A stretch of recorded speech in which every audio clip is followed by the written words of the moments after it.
Good afternoon. I'd like to call the Moore County Board of Education special called meeting for today, Tuesday, June 25th, 2019, to order. Is there a motion to go into closed session?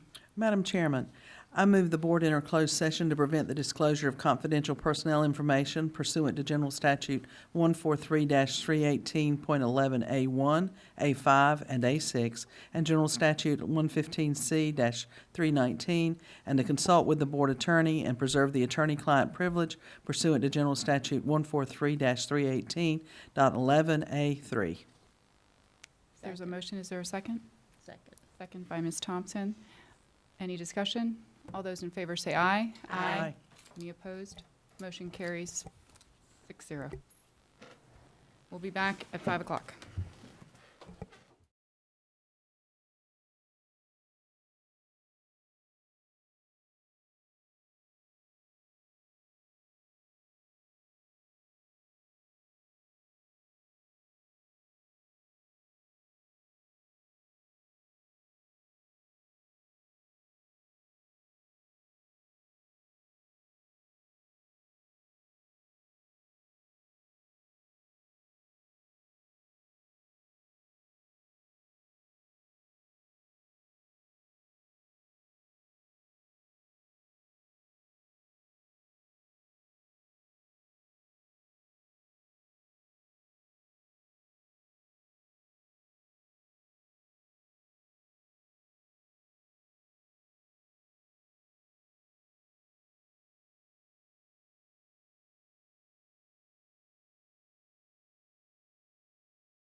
I call the Board of Education special called meeting back to order.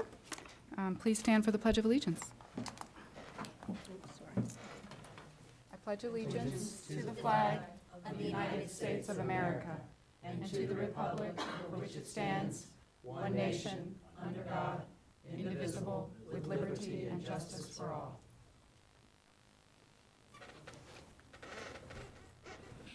Please join us in a moment of silence.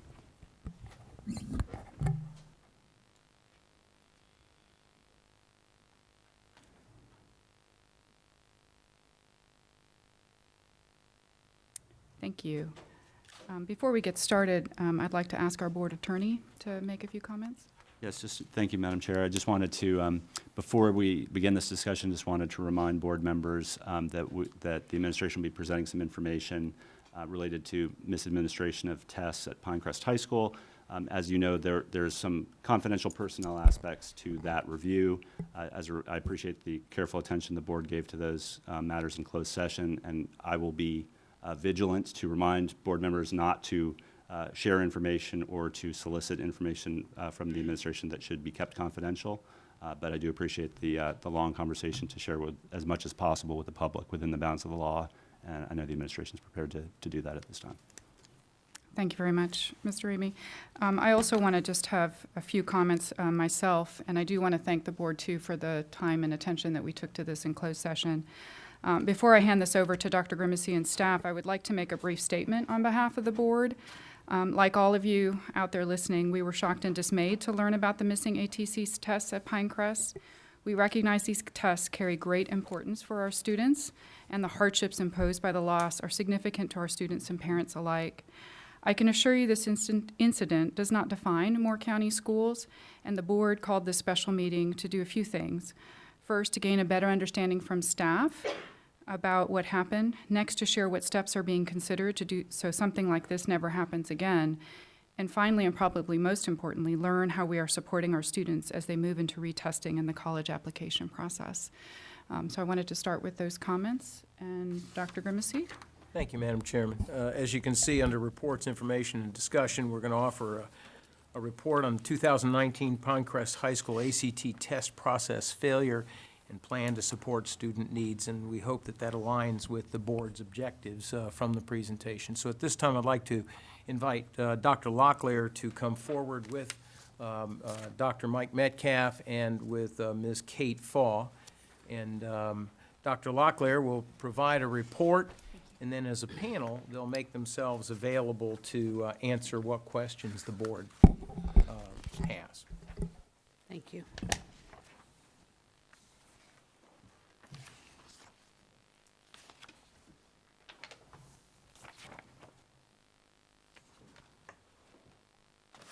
Thank you, Madam Chair, board members, Dr. Grimacy. I'm here tonight with Dr. Metcalf and Kate Fall to share information with you about the ACT test administration. Based on what we know now through our investigation, based on what we've been able to corroborate, we're sharing with you the known facts this evening and information that we can this evening through that. I'd like to share with you a report that we've put together, and then, of course, answer as many questions as we possibly can this evening. The American College Test, the ACT, is a college entrance exam that is part of the state of North Carolina's school accountability model. All juniors take the test on a yearly basis. The ACT is managed by a third-party vendor which provides testing materials and training for test coordinators. School-level testing coordinators communicate directly with ACT representatives about test administration issues. 377 Pinecrest High School juniors took the ACT on February 20th, 2019. 63 Pinecrest High School juniors took the assessment on March 13th, makeup date. A total of 440 students took the test in February and March of this year. While there is not a hard deadline, the normal timeline for receiving test results from ACT is under 8 weeks, meaning that parents could normally expect to receive test results from their students from the ACT on or around April 27th or the 1st of May for the spring administration. The Pinecrest High School testing coordinator was notified on May 20th, 2019, that a parent had contacted the ACT to inquire about their student's score. The ACT representative opened a ticket to investigate and noted there would be a return communication within 5 days. The testing coordinator never received a follow-up from ACT. On June 3rd, 2019, Pinecrest High School Principal Stephanie Phillips was notified by another student's parents that an ACT representative had informed them that the ACT did not have scores for that student. Principal Phillips immediately directed the testing coordinator to reach out to ACT. The testing coordinator contacted ACT, and another ticket was opened. ACT confirmed on June 3rd that it had no record of any scores for Pinecrest High School students for the tests in question and is investigating the matter. The ACT representative promised to follow up with the school within 48 hours.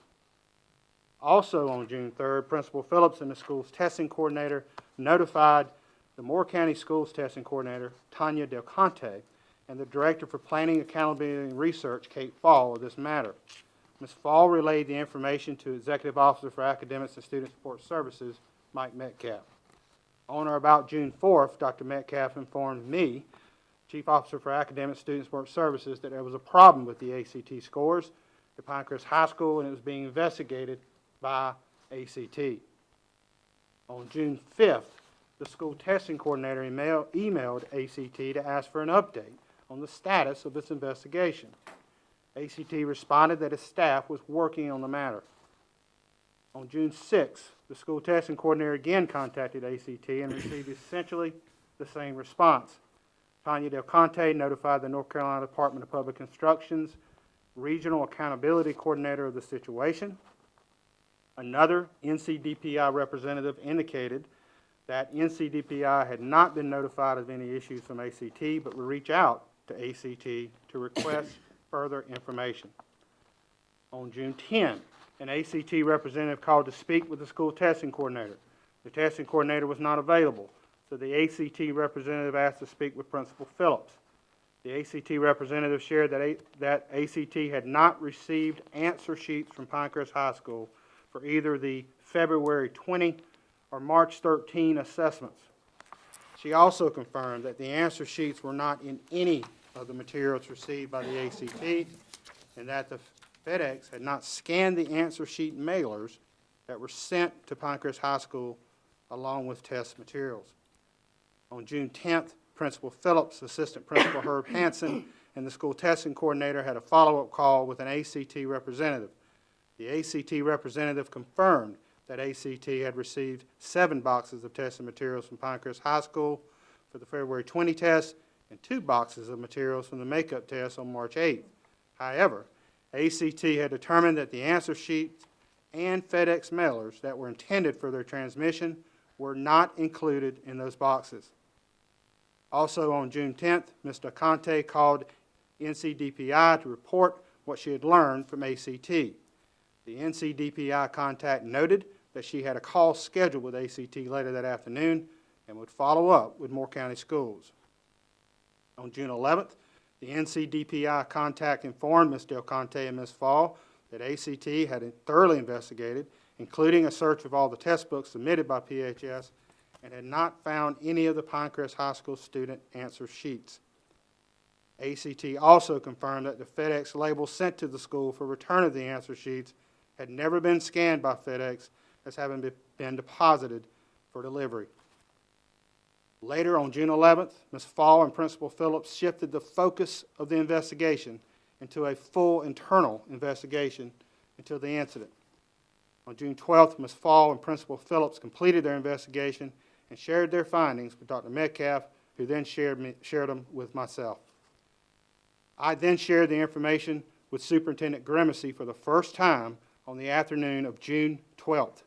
Specifically, Ms. Fall and Principal Phillips concluded that while the ACT answer sheets were properly collected from students at the end of both the February and March test administrations, and while other testing materials, i.e. EEG test books, were properly returned to the ACT, the answer sheets were most likely not deposited for delivery in the pre-printed FedEx mailers per established protocols, as FedEx has no record of the mailers having been deposited or delivered. Despite an exhaustive search of the school and a review of school surveillance video, staff members were unable to find the missing answer sheets or mailers. As part of their review, Ms. Fall and Principal Phillips determined that an individual employee was responsible for the test misadministrations. The Central Office Administration took swift and appropriate personnel action with respect to that employee on June 13th. On June 13th, 17th, and 18th, Principal Phillips, Dr. Metcalf, Ms. Fall, myself, and the Director for Communications, Catherine Murphy, began planning for how to effectively communicate the test administrations to students and parents, and discussing next steps, including further investigation into what has transpired and how such an incident could be avoided in the future. Dr. Grimsey was kept abreast and provided guidance as these consultations occurred. Throughout this time, staff's foremost concern was to provide the best care and consideration possible for each impacted student under these extremely unfortunate circumstances. Simultaneously, Principal Phillips began working with her counseling staff and teacher leaders to develop a clear and consistent plan of support for impacted students. On June 18th, Dr. Locklear spoke with the NCDPI Director of Accountability Services to provide an update on the school system's investigation and plans to communicate to students and parents. The Director of Accountability Services noted that she would follow up on the impact of this error on the school's accountability model and on the procedures for retesting the affected students. On June 18th, the Moore County Board of Education was informed for the first time just prior to the notification of parents and students. On June 18th, Moore County Schools reached out in multiple ways to update all impacted students and their parents of this terrible oversight. Modes of communication included a ConnectEd phone message to all parents, ConnectEd email message to all parents, an email message sent to each student, an email message sent to each Pinecrest High School staff member, and a letter mailed home to each student, and an online FAQ posted on the school's website. On June 22nd, the administration referred this matter to law enforcement for a criminal investigation. Law enforcement investigated, including an interview with the testing coordinator, but was unable to determine what happened to the answer sheets and did not find any criminal intent.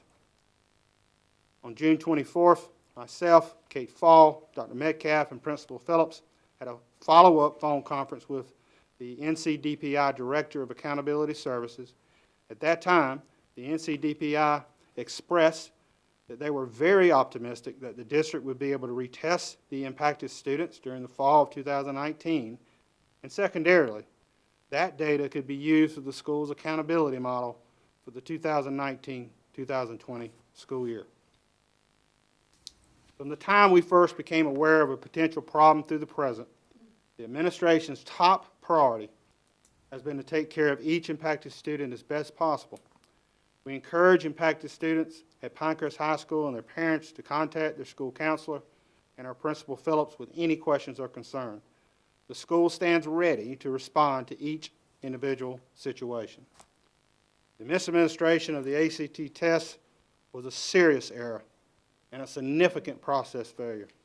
Principal Phillips has apologized, and we in Central Office apologize for those impacted by these test administrations and those 440 rising seniors. Clearly, this incident has highlighted the need to review and improve our systems and protocols for ACT test administration at Pinecrest High School and ensure appropriate protocols are implemented district-wide. That work has already commenced, and the administration will keep the board and public updated on our review and recommendations for improvement. We understand and accept that this incident has undermined the trust and confidence of our students and parents, and we are committed to earning it back. Open to any questions that you have, Madam Chair. Thank you, Dr. Locklear. Ms. Faw and Dr. Metcalf. Board members, what questions do you have? I'll go ahead and start with a couple.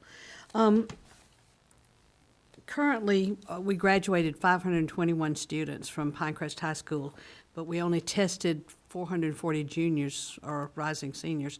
Do we have that fewer students now? I believe we had 505, Kate? 504 juniors who were on our rolls at that point. Okay. That we tested 440, and that means we did not test 95% of our seniors, which is part of what the accountability model Yeah, requires us to do. I was going to ask. Rising seniors. Well, are part of them part of the college and career readiness assessment that was done prior, so that they didn't have to be tested, or do we know?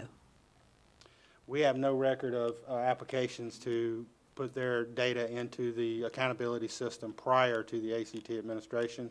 What Dr. Wells Brown is referring to, that is, a student has taken the ACT prior to that administration, they are allowed to use that score. And we can put in paperwork to the state to allow that score to be used for accountability purposes. However, that did not occur in this case. So then what are we going to do about the 95% participation?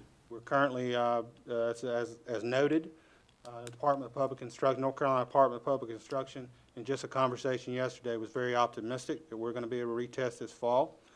And we're working through the details of what that retest would look like. And that retest will be able to account for our accountability data. Okay. The ACT is part of the school performance grade of a high school. And each juniors, when they take those ACT, those are banked. And then it's part of the accountability model in the next year, because they're looking at the seniors. And so that junior test is used for the next year's data. And so that's why the state is able to, very optimistic that we're going to be able to use the fall testing for next year's data. Right, so normally we would not be giving the ACT in September. What are the plans that are underway for this administration? We're looking to either use a already national test date in September 14th, and/or look at a fall testing date at around the 1st of October. And we're working with the state on that. They're very optimistic we're going to be able to secure that, and we're working with the ACT on that. Is anything being done for summer, for students that might want testing in the summer? Yes, ma'am. The administration has already worked with, I think, 20-plus students to sign up for summer testing if they need it, and we encourage them to contact the administration as soon as possible. And they're working through each individual circumstance for a student who feels they need that test sooner, that we're working with each individual circumstance, and we will take care of each individual circumstance. And are we looking toward maybe some extra ACT prep classes to be offered, or preparation time to be provided for students before they come back in September? That has not been addressed yet, but Principal Phillips has told me she's open to that and looking at what can be done to best prepare our students. Because we know that for the February and March administrations, lots of work had been done to prepare, and we want them to be able to feel confident going in Yes, ma'am. for an additional administration. Oftentimes ACT requires a seating chart for the testing so that you can look and see who's where and test. Do we have something like that? Was that sent back, or do we know? I'll see if Kate has any additional information on We do that. have some of the documentation for that. I cannot speak to whether or not it was in the Okay. packet that was sent, but we do have the Well, sometimes they require it and sometimes they don't, so depending on the type of test that's being administered. right, and off the top of my head, I'm not sure if it was Okay. required or not, so I'm not sure if it was in Okay. there, but we do have those copies that we've kept. Okay, good. So it sounds like there's some set procedures for the materials to get sent back to ACT, and there's two different mailings, one of the actual booklets and one of the actual scores. So that's why only one was received. Correct. And according to ACT procedures, the answer sheet should be packed first. And is that in a complete, separate package type box? Yes, ma'am. It's called a poly mailer, Okay. and goes in a separate package. And that would have been tracked by FedEx separately Yes, ma'am. through their tracking mechanism? Yes, ma'am. Yes, ma'am. So why have we not, ACT also has an online component that can be used. Why have we not adopted that since we've done so many other pieces with the online? We've looked at that opportunity. Or is it too costly? It's not a cost issue. It is a server issue somewhat. We don't have the server capacity to do arena testing to do that. But we are looking at that as a more secure way to take care of ACT testing in the future, even without arena testing. Okay. So Tim, that is please something we're explain what Arena arena testing is. testing is being able to put When your you have more students than per 25 ACT students. protocol in a gymnasium or somewhere that's an Right. arena for testing, using their protocol, using their procedures. In the past, we've done both arena testing and 25-student small room testing. In that arena, in a per-room test, we would have the server capacity to do online testing. So we are looking at that as a potential as part of our review of what we do. I will add that arena testing is not preferred by practitioners because it's felt that the better environment for students to take the test is in a more intimate environment instead of in a gymnasium. But if that's what keeps this kind of thing from happening again, then obviously we're going to take that very seriously. I noticed in the first bullet on your paper, it mentions training for test coordinators is provided by the ACT.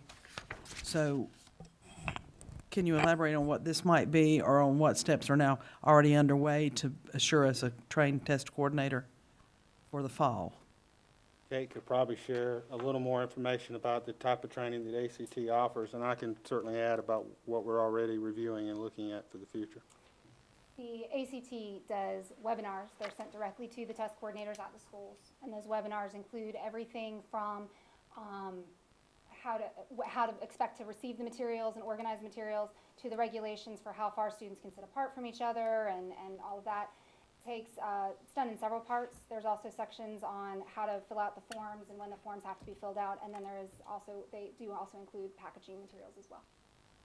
So that's part of what ACT provides directly through multiple testing webinars. And this will be this is in the protocol currently? That is part of the ACT model. The ACT sends those testing webinars directly to the school test coordinators. And internally, certainly we're reviewing, we're going to bring a district team together to review what systems and processes are used at each school and how do we raise the expectation of what's happening at each school.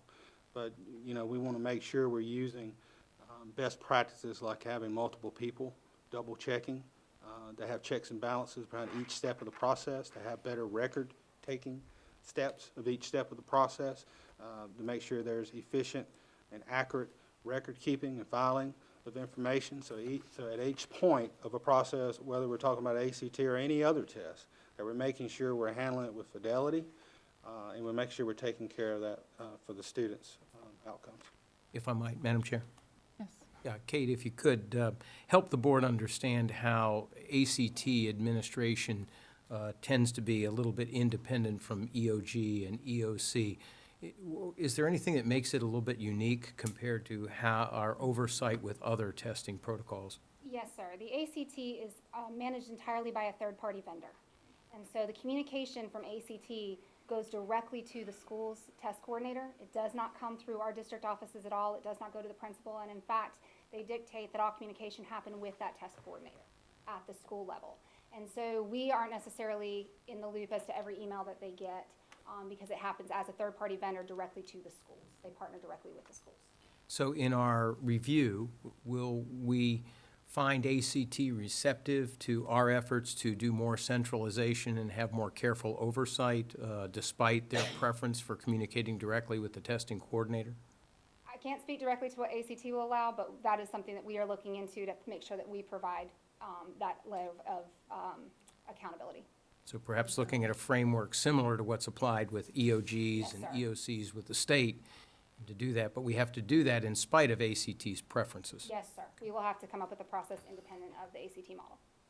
So, oh, go ahead. So on February 20th, when we had our students was the first test that was given, walk me through on the process? The students showed up on this date at a certain time, and they were where? And where was the actual location of the students?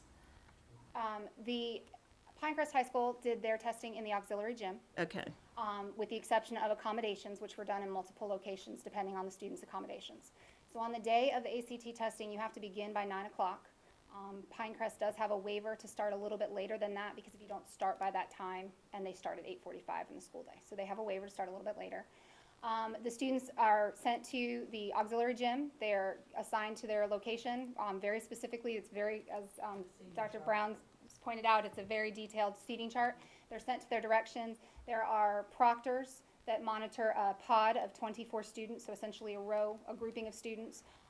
And then they have them spaced very, very particularly. ACT dictates exactly how far you can be, or how far you have to be head to head in order to be able to do that. Once the students finish the test, all testing material was collected, separated. You have to make sure that it's organized in a particular way and that they're separated into the bins. And then that material is transported from the auxiliary gym back to the secure testing room. and so then after that day, then all the material, there are certain boxes that are provided. So then the testing coordinator is responsible to pack everything up accordingly. And all the materials were sent back to ACT with the exception of the answer sheets. ACT has very particular directions for how things are packaged, and the test books are packaged separate in boxes, and then the answer sheets in the poly mailers. Okay, And so they would be sent in a unit together, but separately, yes. okay. Are the students notified of their scores directly from ACT? Yes, ma'am. Yes, ma'am. And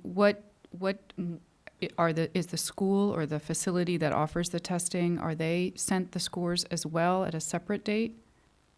Yes, ma'am. They're sent that at a later date. So the students receive their scores within 3 to 8 weeks, and the school receives it a little bit after that.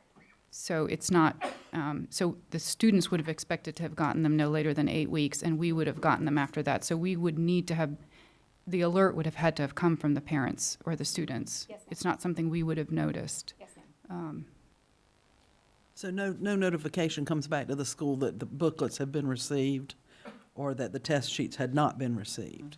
So until students came in and began to ask about it, there's no reason for anyone at the school to suspect that anything is awry. That is correct, yes.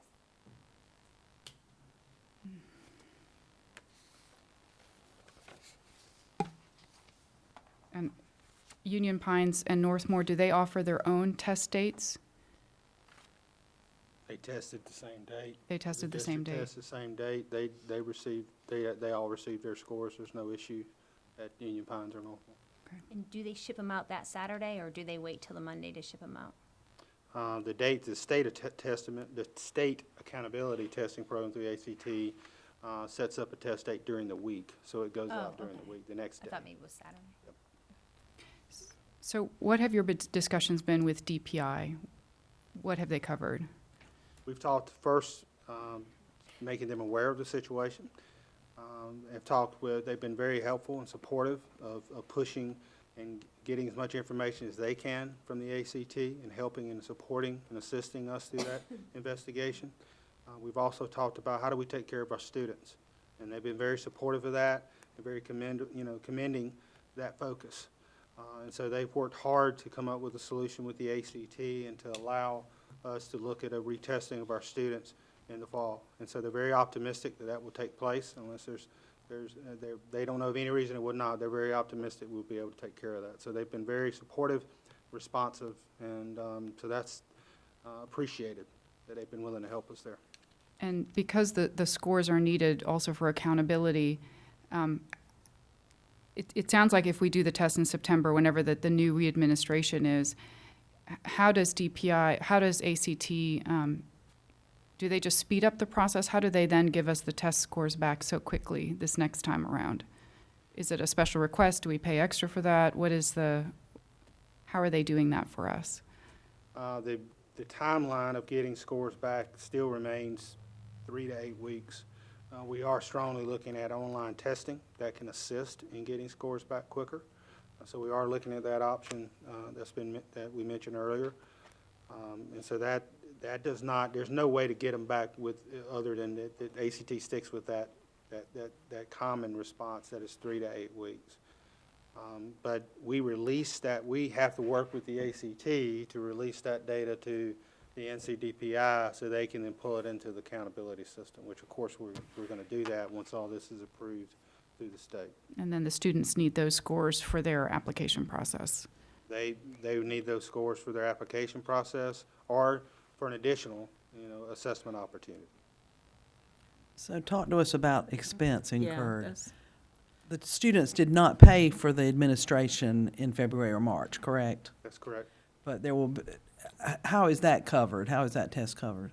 We're committed to cover those assessments through local funds. So the school system paid for that administration? Is that, The first administration is paid by the state. oh, it's paid by the state, State okay. accountability process and state accountability system. This retest will be paid by Moore County. Okay. You'd be estimate around $30,000 or more. Every student retest. And my question is, since ACT didn't have to score or distribute any of the first tests, will there be an offset in the cost of the retest? In other words, are they going to be paid twice to do one thing? There's no offset that I'm aware of, but, we'll certainly look at that and try to get, it as physically responsible as we can. But I'm not aware of any, that has not been offered at this point. We can ask Right, for a worth ask. Yeah, we could ask for a discount on that second one if we can, but I don't think any of us want to say anything and give anybody any hope on that, I think. They still have to give you booklets. They might and think they've already invested. materials. Since computers do the grading on it, the cost for them is in the Books. the booklets themselves and the process and the training and everything. So the part that we get the discount on is probably the least expensive part of the process. But we can ask. It's worth asking. Yes? Yes, ma'am. We can ask. Yes, Yes, sir. we We can. can ask. And I suppose this is We can not like advocate. SAT, where there's essays that are labor-intensive. It's a coded grading. Defer to Kate. There is a optional written portion, but the vast majority of the test is multiple choice scanning. And do the students have the option to not take it if they don't want to take it, even though they took it prior? Do they have, or are they required? Are you talking about for the retest or in general? For the retest. Or that's who you're- Well, we want to encourage all students to be part of that assessment.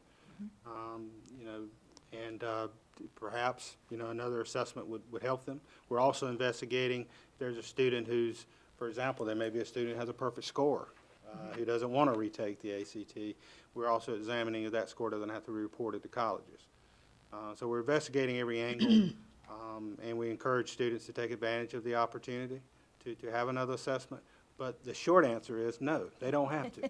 But we certainly want to encourage them to do so. We're held accountable by the state for 95% of our students taking the assessment.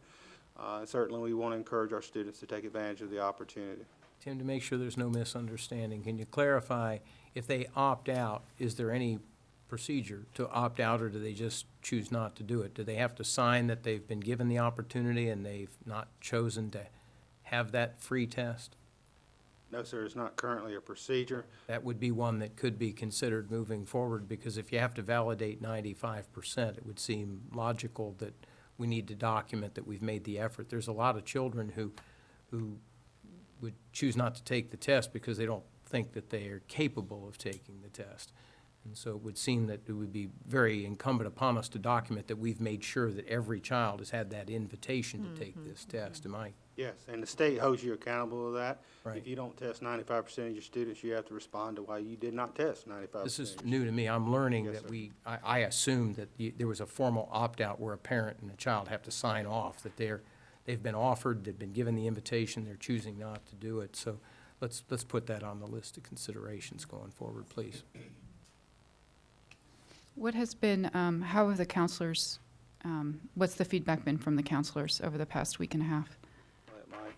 respond to per that. week? The counselors, the first effort, the principal and the assistant principal contacted 29 students right out of the gate to reach out to them and try to meet their particular needs.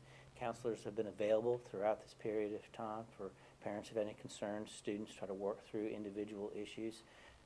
Their feedback has been very positive. They have not been swarmed with folks, but they've had a good number that have come and talked with them and shared their concerns, and we've worked through getting many of those students signed up to take the ACT this summer so they could get ahead of the curve. They've worked with individual situations.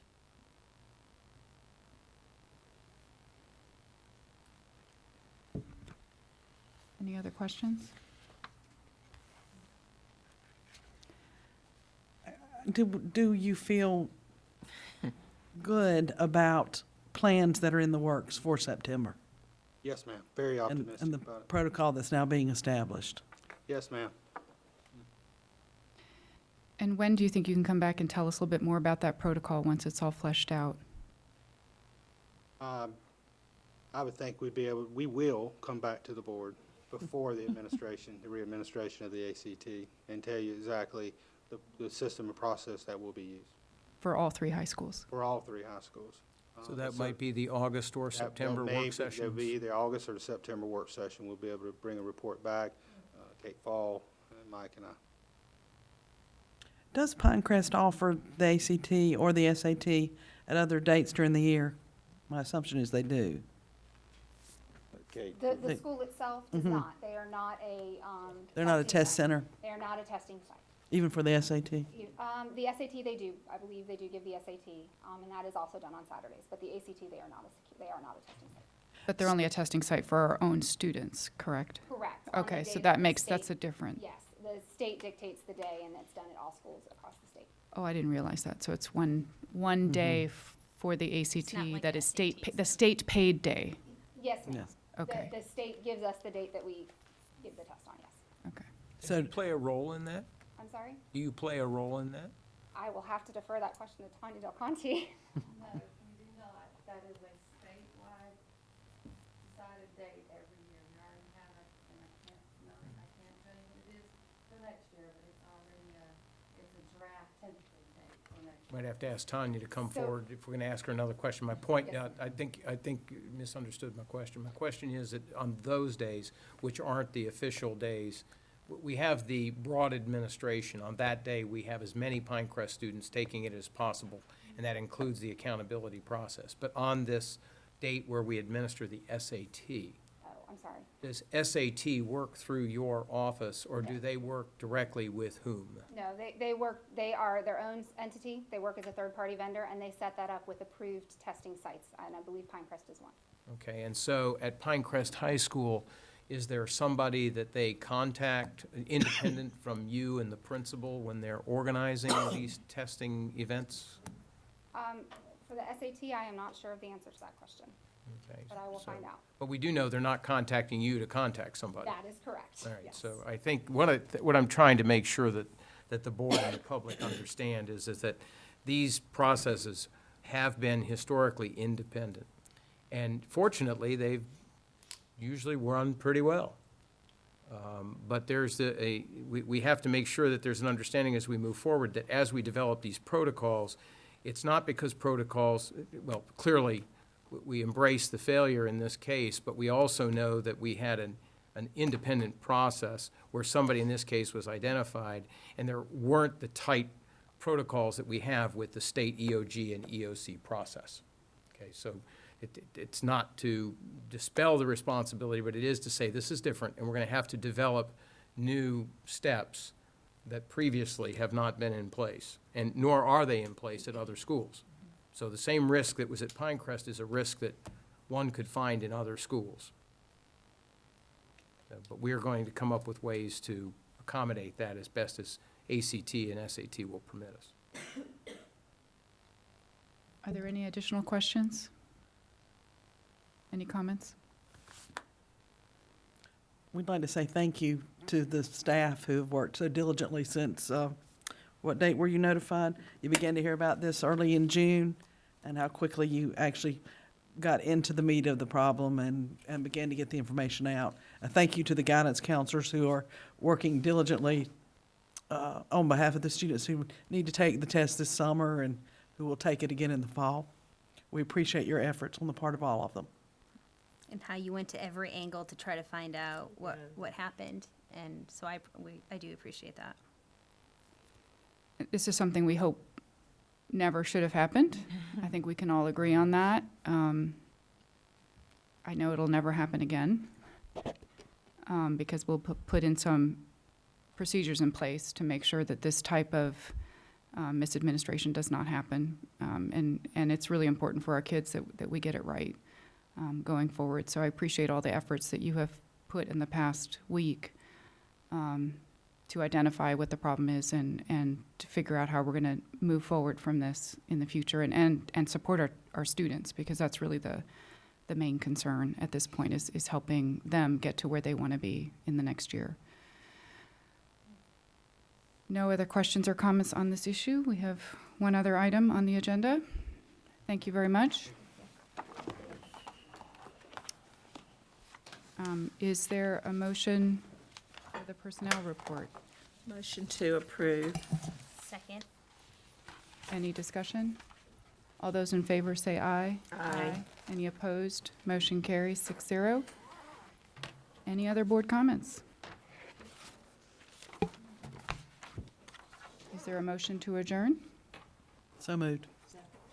All those in favor say aye. Aye. Any opposed? Motion carries 6-0. Thank you.